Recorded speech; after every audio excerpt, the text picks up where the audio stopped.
Hello, and welcome to another episode of BDO Debt Solutions Podcast. I am Tara Bellio, and this episode is all about families and summer spending. I know it's hard to believe, but summer is just weeks away. Although, if you're a parent of school-aged children, you're probably not surprised because you've been getting all of the end-of-year event messages from the school. So there's a good chance that you've started to plan your summer schedule weeks or even months ago. Scheduling all-day childcare, booking day camps, and planning your own vacation time, there is a lot for us parents to think about.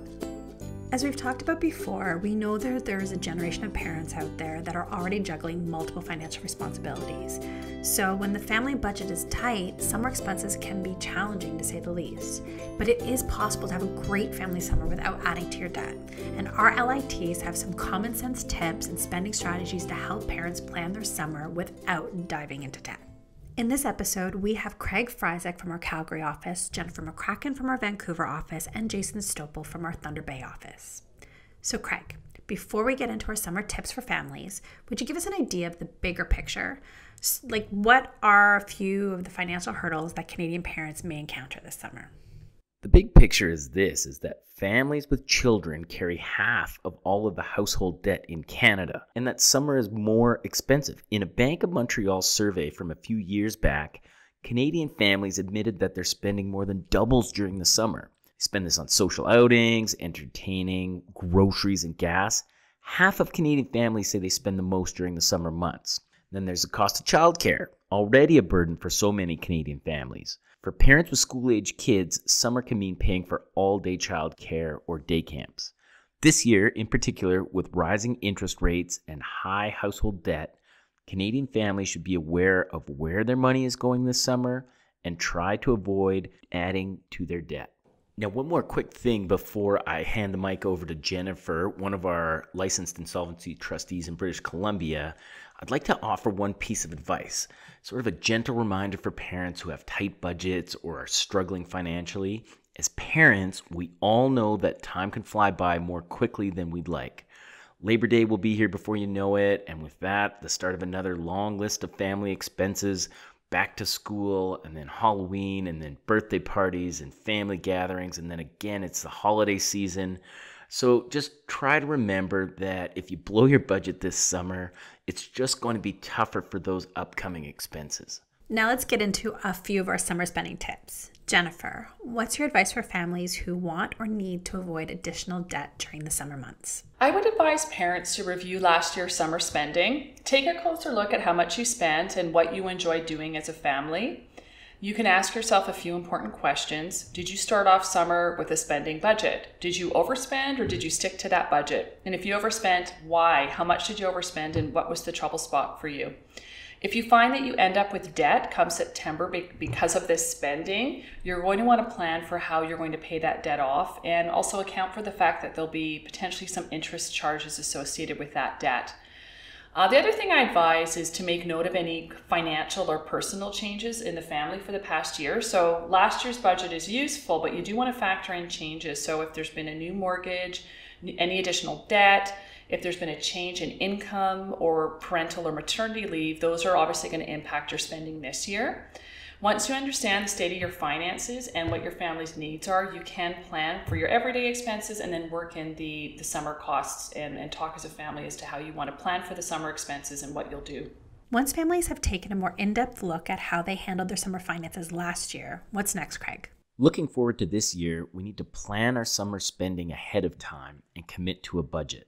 Let's discuss that Bank of Montreal summer spending survey. Families admitted that their spending more than doubled during the summer on social outings, entertaining, groceries, and gas.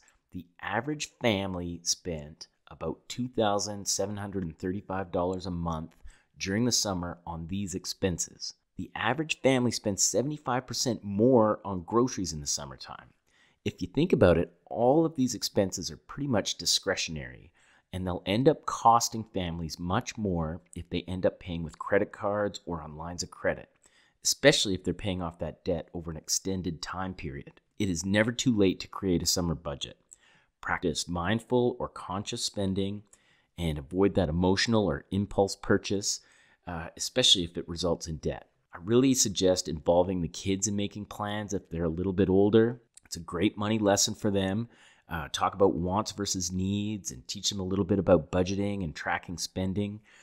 Encouraging them to get summer jobs for spending money on the trips that you're going to go on, and dialing back some of that spending so that families can save up for their trip. And finally, Jason, will you share some tips on how to balance wants versus needs this summer and why we should steer clear of FOMO? Summertime fun and household budgets can often end in conflict. The children are off from school, you have your annual holidays, but we still have our everyday family expenses like mortgage payments, utility bills, and costs for car insurance.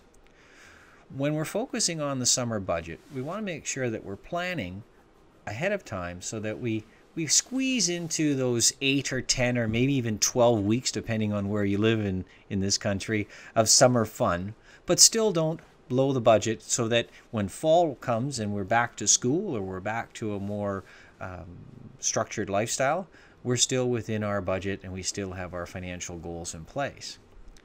When we take a look at summer fun, I'm often asked by individuals that I do credit counseling with here in my office, what are some of the things that you look for to stay on your budget during the summertime? How do you keep things within control?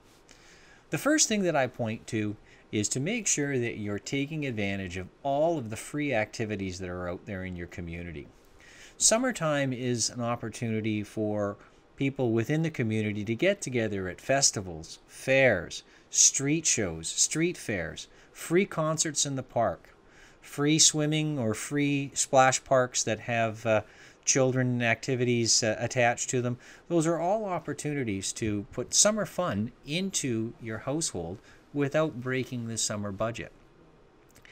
The second thing that I point to when people ask me here when I'm practicing or when I'm doing credit counseling with individuals is, how do I feel not left out, or what's my opportunity to stay involved without breaking the budget?